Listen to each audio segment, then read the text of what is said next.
कौन सर कह घटना कौन थी कहीं घटना पुलिस नहीं देखो आप जो कहते गतकाली एक मामलार तदंत आम भद्रक ग्रामांचल थाना जी अच्छा सब इन्स्पेक्टर कार्तिक जेना जड़े व्यक्ति को पठाई घटनास्थल को तेणु जोटा कि आईन बहिर्भूत कार्य बा से एसपी सार गतकाली राति तदंत अवहेला करने सस्पेंड कराई से युवक जी अच्छा थाना अटक रखाई मामलार तदंत जारी रही पचरा उचरा चली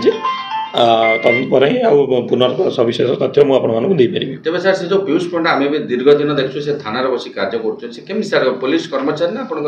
साधारण लोक से नहीं से किए पीयूष पंडा कौन किए पुलिस कर्मचारी किए ना आम पाखे जी जहाँ सूचना रही तेणु कौन ये घटना रही है कि कौ परिस्थिति से गाँव को जाते कौन पठाई से परवर्ती समय मुझे जो पीयूष पंडा जे अटक रही थाना 2 दिन धरी सर पुलिस कौन कार्यानुष्ठान ग्रहण कर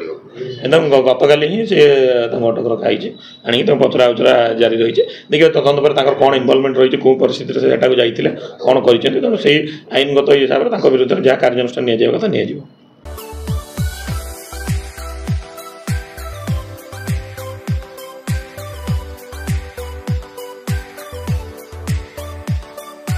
हॉलमार्क ऑर्नामेंट्स स्वप्नरू सत जाए।